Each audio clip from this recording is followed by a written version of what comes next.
wabarakatuh.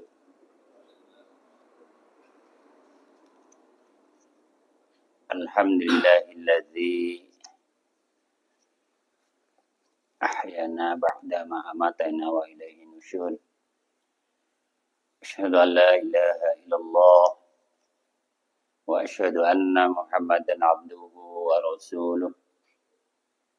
Allahumma salli wa sallim wa barik ala nabiyyina Muhammadin wa ala alihi wa sahbihi ajma'in. Amma ba'd. Qala Allah Ta'ala, a'udzu billahi minasyaitonir rajim. Qimis salata liduluki syamsi ila ghasaqil laili wa qur'anal fajr. Inna qur'anal fajri kana mashhuda. Wa minal laili fatahajjat bihi nafilatan lak. Asa an yab'atsaka rabbuka maqaman mahmuda. Sadaqallahul azim. Wa qala aidan, ya ayyuhalladzina amanu taqullaha haqqa tuqatih wa la tamutunna illa wa antum muslimun. Jamaah subuh rahimakumullah. Marilah kita senantiasa bersyukur kepada Allah Subhanahu wa taala atas karunia-Nya, sehingga pagi hari ini kita semua dalam keadaan sehat walafiat bisa melaksanakan ibadah. Adalah karunia dan kenikmatan yang luar biasa, kenikmatan yang Allah berikan kepada kita. Untuk merasakan kenikmatan itu, tentu kita semua bersyukur. Karena orang yang tidak pernah bersyukur, maka tidak akan pernah merasakan atau menikmati kenikmatan itu. La in syakartum la azidanakum wala in kafartum inna adabi lasyadid. Kalau kita orang yang merasa terus tidak pernah ada tunduknya atau bersyukurnya apa yang kita dapatkan atau apa yang kita nikmati, maka wala in kafartum inna adabi lasyadid.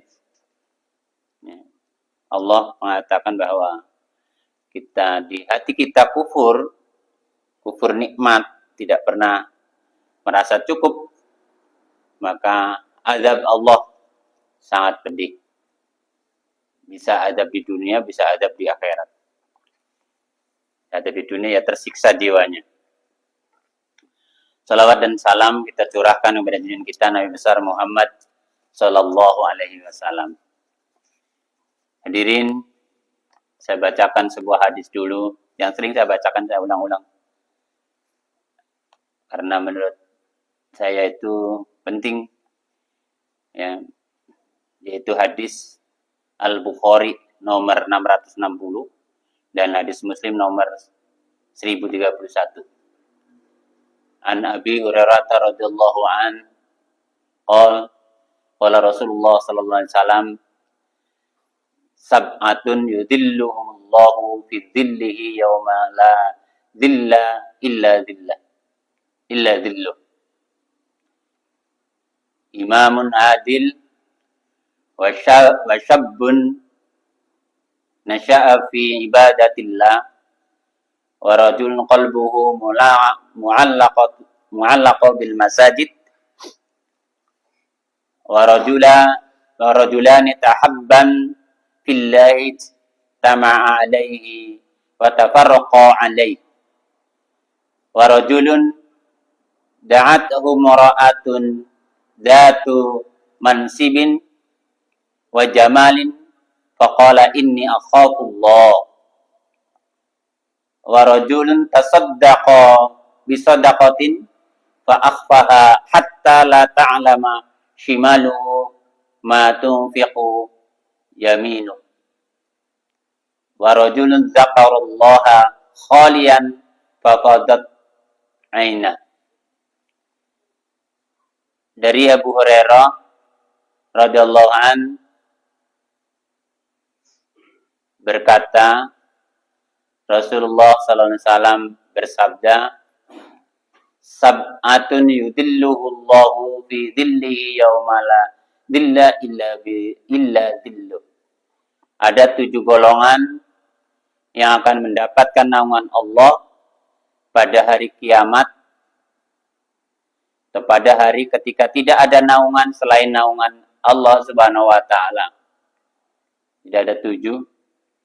Yang pertama, imamun adil, pemimpin yang adil. Artinya pemimpin kita semua adalah kullu ra'in an kullu min ra'iyati. Kita semua adalah pemimpin. Punya tanggung jawab kepemimpinan, ya. Masing-masing akan dimintai pertanggungjawabannya. Apakah kita menjadi pemimpin kepala negara, gubernur, menteri, ya, bupati, camat, kepala desa, kepala sekolah, guru, orang tua, atau yang lainnya. Harus adil, harus adil. Makna adil itu diantaranya adalah menempatkan sesuatu pada tempatnya.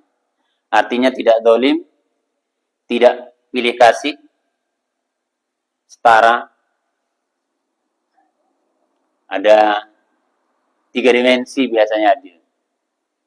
Dimensi kesamaan, kemudian dimensi proporsi, ya ada letakkan kepada melihat kesamaannya, kedudukannya sama. Kalau ini berkaitan dengan kepemimpinan kita. Jadi pemimpin yang adil akan dapat naungan pada saat hari kiamat, pada saat di situ tidak ada naungan. Yang kedua, wa syabbun nasya'a fi ibadatillah, pemuda yang tumbuh dalam ketaatan kepada Allah. Inilah yang kita harapkan sebenarnya. Ketika pemudanya yang tumbuh dalam ketaatan kepada Allah adalah merekalah yang insya Allah mendapatkan naungan isinya. Yang ketiga, wa rajulun qalbuhu mulaqatun bil masajid. Saya ulang. Wa rajulun qalbuhu mu'allaqun bil masajid, yaitu seorang yang hatinya terpaut dengan masjid. Hatinya selalu rindu dengan masjid.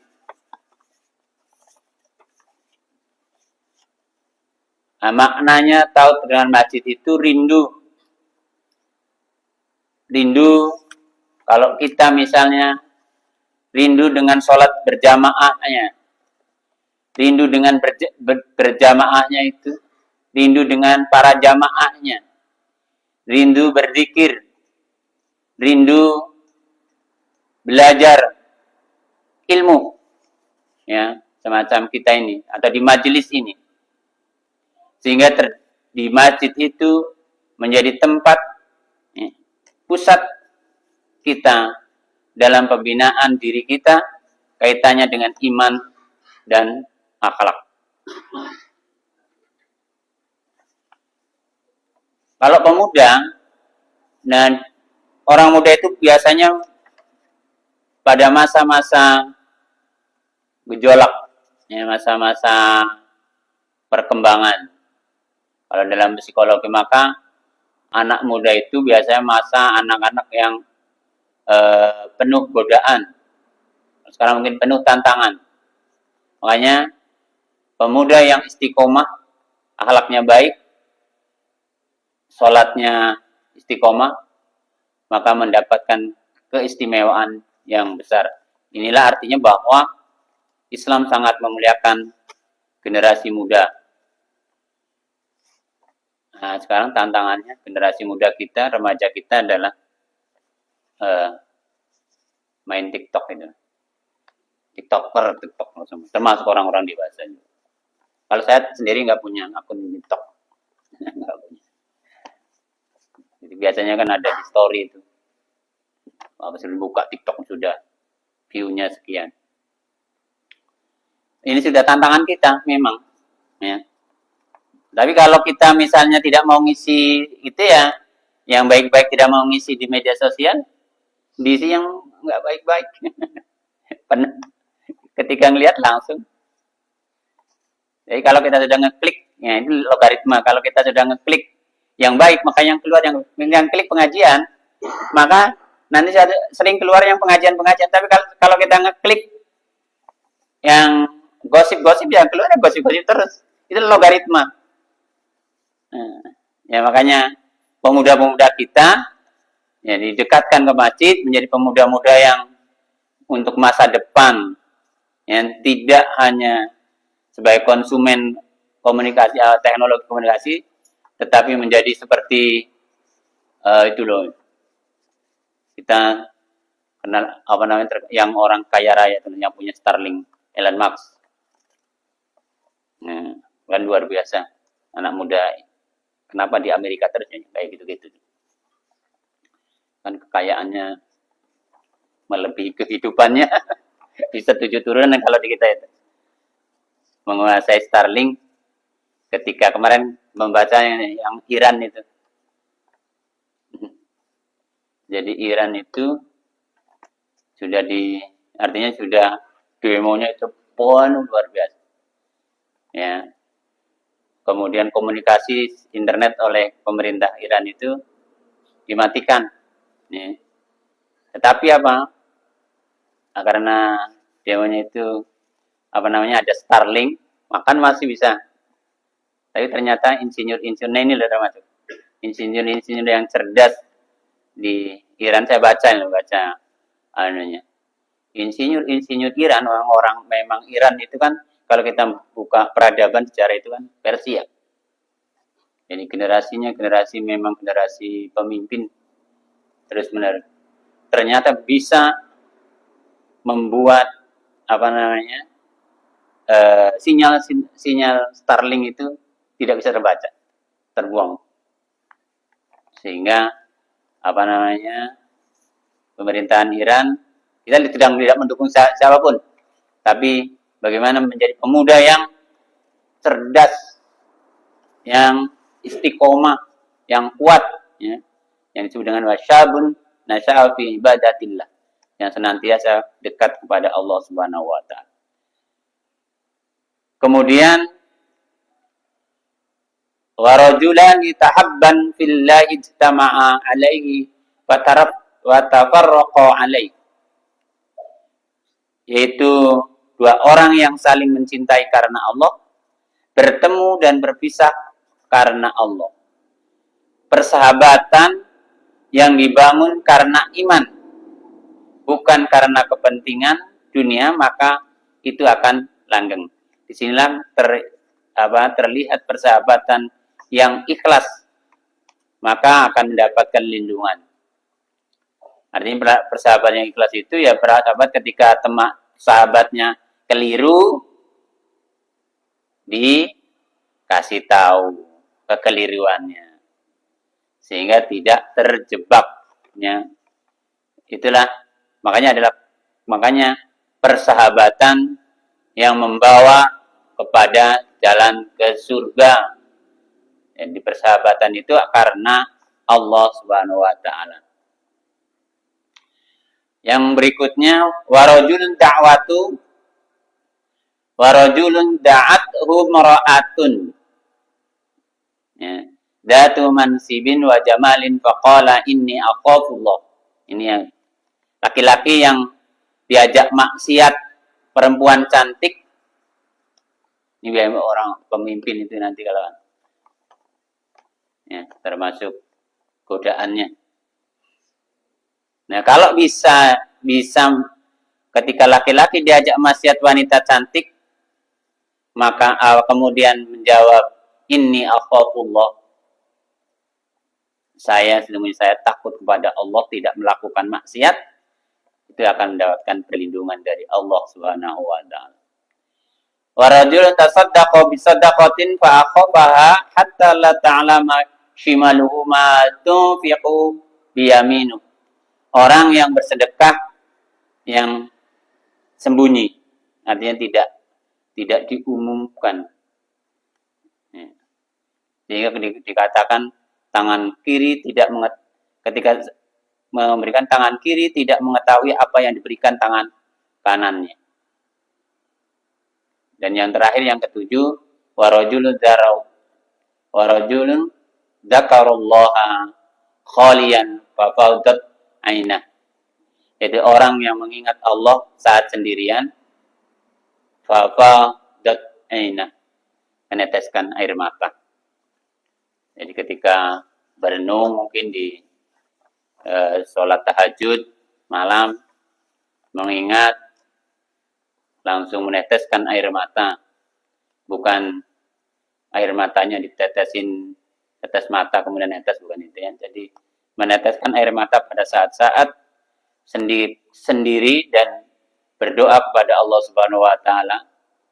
Mungkin di waktu sunyi, waktu malam, itu insya Allah termasuk dalam hadis ini.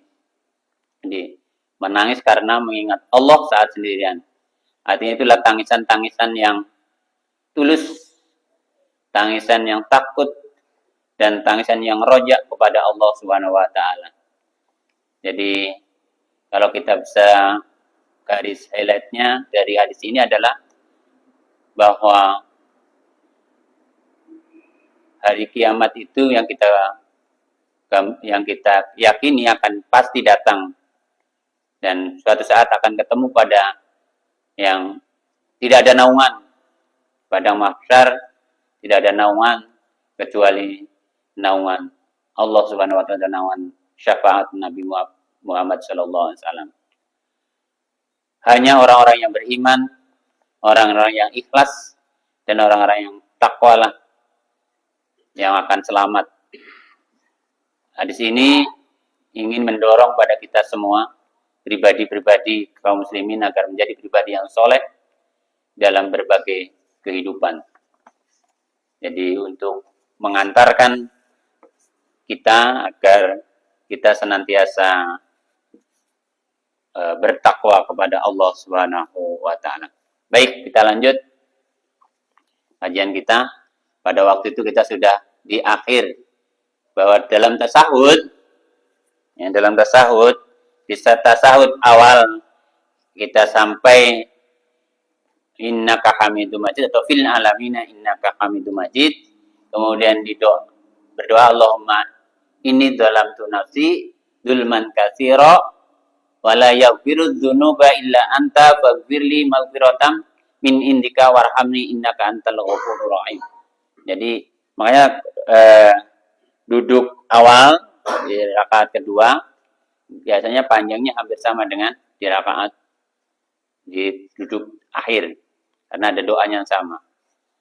Kalau di akhir doanya Allahumma inni a'udzubika min adzabi jahannama wa min adzabil qabri wa min fitnatil mahya wal mamat wa min syarri fitnatil masiihid dajjal. Atau boleh juga dalam riwayat yang ada yang diajarkan Nabi kepada Mu'adz bin Jabal, doanya adalah Allahumma a'inni ala dzikrika wa syukrika wa husni ibadatik. Boleh juga itu. Tapi kalau yang diriwayatkan oleh Muslim, Abu Daud, dan Ibnu Majah, Imam Ahmad yang dari Abu Hurairah, maka Allahumma inni a'udzubika min adzabi jahannama wa min adzabil qabri wa min fitnatil mahya wal mamat. Jadi setelah sholawat Nabi, jadi paketnya sama menjadi at-tahiyatul mubarakatuh atau at-tahiyatul lillah sampai fil alamina innaka hamidum majid. Kan sholawat itu yang diakhiri dengan fil alamina innaka hamidum majid. Ya. Maka kemudian diikutilah doa. Nah, kalau yang pertama doa yang tadi kami bacakan berkaitan dengan bahwa kita berdoa kepada Allah agar kita terjauh, ya, agar dosa-dosa kita, ya, kezaliman kita ya diampuni oleh Allah Subhanahu wa taala. Yang ada pada kita adalah rasa kasih sayangnya. Lanjut, ada yang terakhir adalah salam. Yang membahas salam. Salam itu rukun yang terakhir kalau kita lihat dari fikihnya. Dan mengucapkan salamnya dengan menengok ke kanan dan ke kiri. Ya. Sampai kelihatan pipinya. Jadi full nengoknya. Yang dibaca Assalamualaikum warahmatullahi. Yang pertama itu. Jadi boleh hanya Assalamualaikum warahmatullahi. Berpaling ke kanan. Assalamualaikum warahmatullahi. Berpaling ke kiri. Saya bacakan di catatannya ini. Jadi baik salam ke kanan maupun ke kiri, ya, tanpa mengucapkan tambahan wabarakatuh. Dalam hadis riwayat Muslim dan Tirmidzi, Abu Daud, An-Nasa'i, Ibnu Majah, Ahmad dan lain-lain, hadis ini yang paling kuat menurut penulisnya, disepakati kesahihannya oleh semua ulama dan disebut sebagai salam alternatif pertama oleh Abu Daud. Tetapi kalaupun ada yang tetap menggunakan salam dengan tambahan wabarakatuh, maka ya meskipun kontroversial, namun karena masih ada dasarnya, yaitu hadisnya berdasarkan salam alternatif kedua dalam hadis riwayat Abu Daud dan At-Tabrani. Maka boleh, ya, sama dengan, tapi maka hanya boleh dilakukan ke kanan saja. Wabarakatuhnya ke kanan, akhirnya hanya Assalamualaikum warahmatullahi. Jadi, Assalamualaikum warahmatullahi wabarakatuh. Assalamualaikum warahmatullahi. Hal ini karena sejauh dari si Pak Jamal, Syakir Jamaluddin, peneliti hadisnya,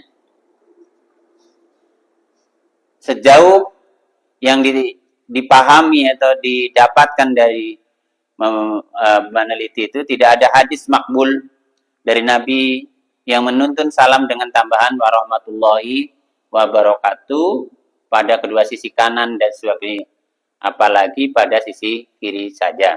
Ya, catatan kaidnya panjang sekali, nggak usah saya bacakan. Ya, berkaitan dengan catatan. Tapi dalam tarjih Muhammadiyah itu lengkap. Ya. Nah, di tarjih itu, di Muhammadiyah itu dibaca lengkap Assalamualaikum warahmatullahi wabarakatuh, ya, sesuai dengan ada hadis yang lain, ya, saya lupa riwayatnya. Assalamualaikum warahmatullahi wabarakatuh. Artinya apa? Jadi ada ini ada lagi satu lagi. Ada satu lagi salam yang lebih singkat dan juga didasarkan pada hadis sahih, yaitu Assalamualaikum ke kanan dan ke kiri. Jadi menurut Jabir bin Sumara bahwa setelah Nabi Sallallahu Alaihi Wasallam, ya, Nabi Sallallahu Alaihi Wasallam salam Assalamualaikum ke kanan dan ke kiri, beliau melihat sahabat mengibaskan tangan kanannya ke kanan saat salam ke kiri, kemudian mengibaskan tangan kirinya, ya, tangan kirinya saat salam ke kiri, seperti ekor kuda yang lari terbirit-birit. Lalu beliau menegurnya supaya tetap tenang dan cukup meletakkan tangannya di atas pahanya. Lalu salam ke kanan dan salam ke kiri. Jadi kan ada orang salam tangannya ke kanan inilah. Nah, apa namanya, dalam hadis ini tidak dibenarkan. Jadi dalam hadis ini tidak dibenarkan. Jadi nggak usah di hadis riwayat Muslim itu, di Muslim banyak nih artinya berawal.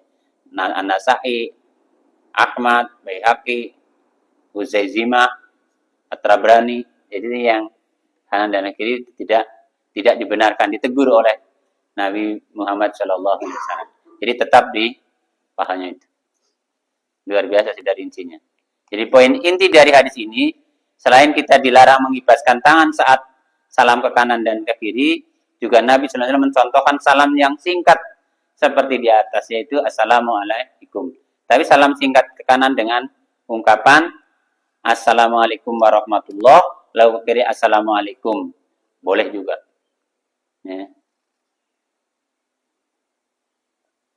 Tapi di catatan ini, kalau Assalamualaikum warahmatullah ke kanan, ke kirinya Assalamualaikum, hadisnya adalah, menurut peneliti hadis itu adalah do'ib. Karena do'ib tidak ada hadis-hadis lain yang lebih kuat yang mendukung, maka tidak bisa dipakai untuk hujah. Jadi tidak dibenarkan berarti kita Assalamualaikum warahmatullah, Assalamualaikum. Tapi kalau Assalamualaikum boleh. Atau Assalamualaikum warahmatullahi wabarakatuh, Assalamualaikum warahmatullah. Ya. Boleh, ya kan? Nah, kalau di tarjih, Assalamualaikum warahmatullahi wabarakatuh, Assalamualaikum warahmatullahi wabarakatuh. Tinggal pilih. Nah, ini ada yang disebut dengan at-tanawu. Semua ada dasarnya. Jadi kita bisa menggunakan yang mana saja. Kita tidak menyalahkan. Jadi berarti sudah benar. Tapi kalau kita mengajarkan ke anak-anak yang lengkap saja. Kalau kita mengajarkan yang kepada anak-anak, karena pada dasarnya hanya untuk pembiasaan dulu, belum sampai kepada berpikiran kritis. Kalau kita kan sudah sampai pada pemikiran dan pertimbangan kritis. Apa dalilnya, apa dasarnya, kenapa kita melakukan itu. Kalau di anak-anak kan harus membiasakan dulu, baru nanti pada taraf bisa berpikir, baru kita jelaskan. Kalau anak-anak SD, anak-anak SMP itu belum berkaitan dengan ini, belum bisa berpikir kritis ya. Anak-anak yang bisa berpikir kritis di SMP tingkatan itu di kelas 9, di kelas 3, kelas 7, kelas 8 masih hampir sama di SD.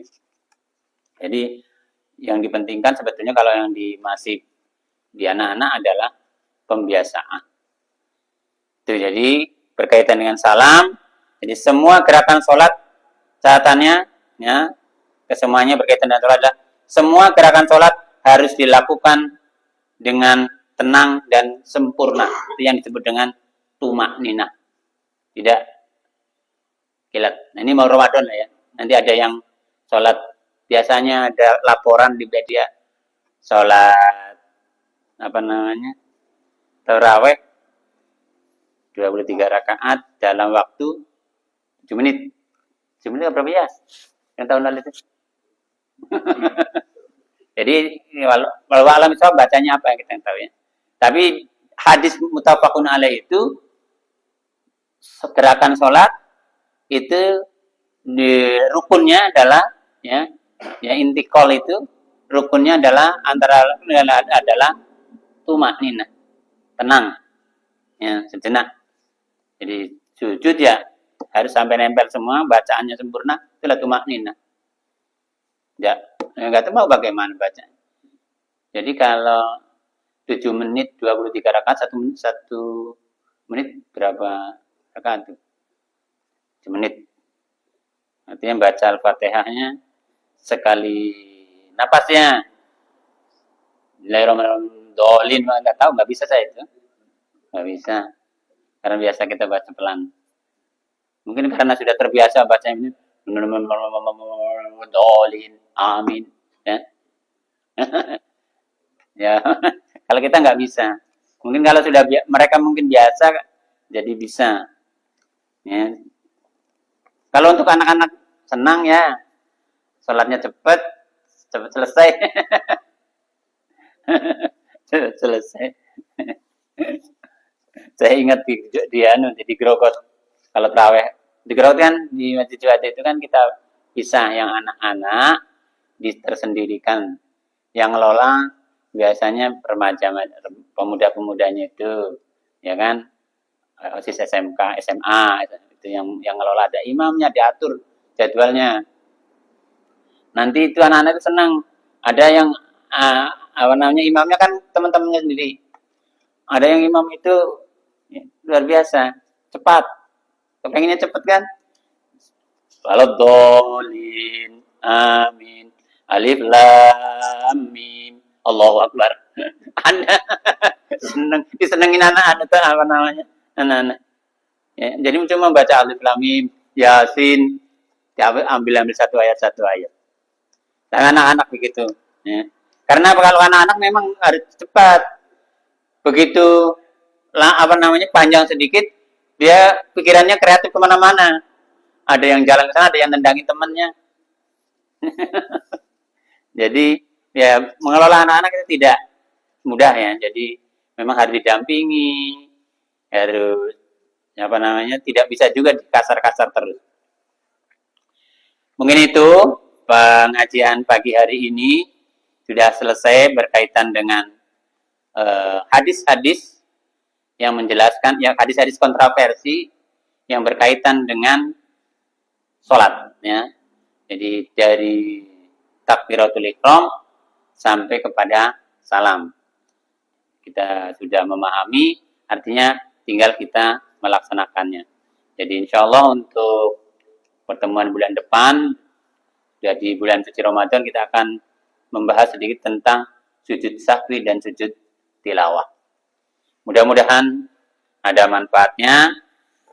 Jika ada kesalahan dari saya sendiri dan jika ada benarnya dari Allah Subhanahu wa taala, ambillah manfaatnya. Mari kita bersama-sama untuk senantiasa beristiqomah dalam menjalankan Islam. Nun wal qalami wa masturun. Assalamualaikum warahmatullahi wabarakatuh.